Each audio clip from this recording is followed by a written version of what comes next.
posture is conscientious, right? It's not just automatic pilot. It's just not like, okay, I'm just hanging, I'm just sitting. It's a little bit more of that, let's be conscious of what we're doing. All right, so we will go and we're going to use the block to start with because we're talking about good posture.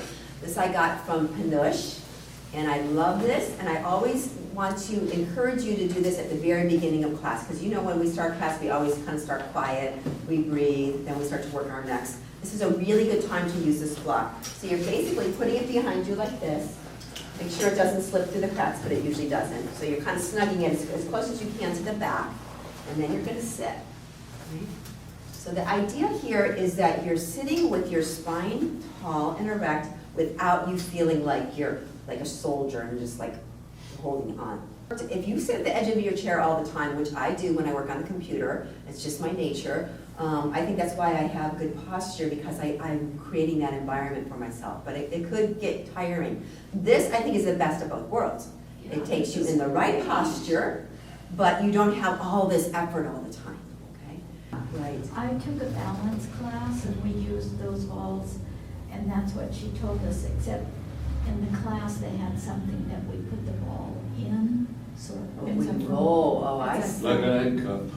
Yeah, like an egg cup, that's true. But the same concept, no back, right? So no back creates that same idea that we're talking about. If you don't have a back, that means it's just totally your back and your core that's getting strong to hold you up.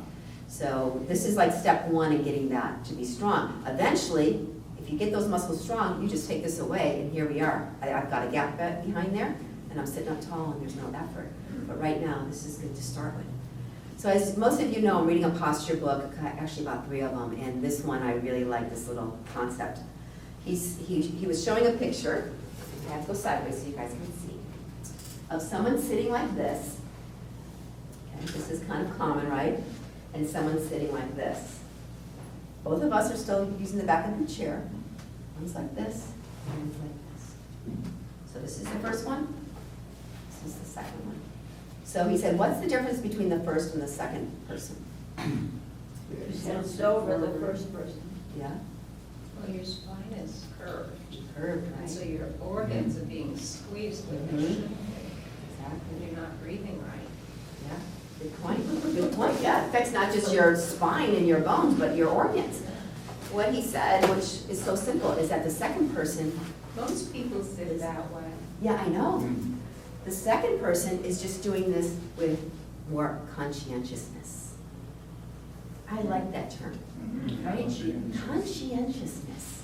So, conscience in it. yeah, I mean, think about if you had an employee and you would say, that person is so conscientious, right? And what does that mean? That person is probably paying attention.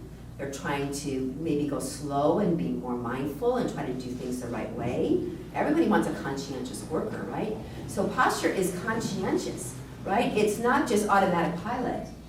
It's just not like, okay, I'm just hanging, I'm just sitting. It's a little bit more of that, let's be conscious of what we're doing. So now with the block behind us, we can feel a little more, right? But the posture At is the still end of fine. the day, my back might hurt If you sat like this too long. you're if I don't have good posture. Oh, right, Because as you yes. said, Yes. it's your shoulders. Mhm. Yeah, so I remember to do that, and I don't have Yeah. that back pain at the end of the day. See how nice is helps that? a lot. We Yeah. all need that picture of you, Sherry, Mhm. that we can scotch tape to the refrigerator and No, I've got posture issues too. the bulletin board. Yeah. You had mentioned that you've really developed a practice of becoming more mindful Mhm. about it because you've experienced the positive effects of that from the inside out. Yeah, absolutely.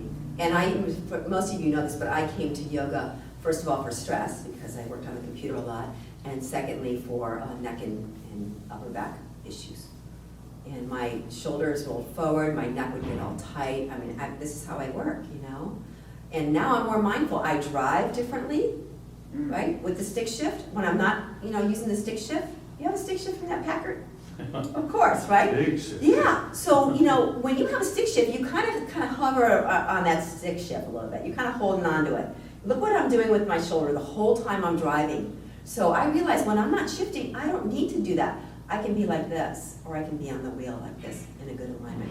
So all I want to do when I take these pictures of you is not to bum you out. I want to make sure everybody knows that. Because I'm sure you go home and start crying, like, oh my gosh, look at these pictures.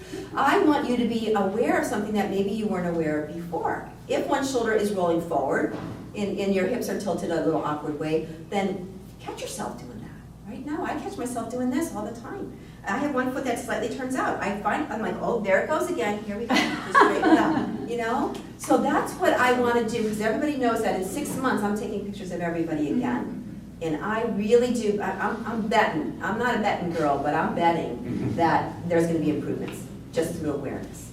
So that's what this class is all about. It's just getting a little bit more granular about our posture. So we're going to close our eyes and just kind of get settled in.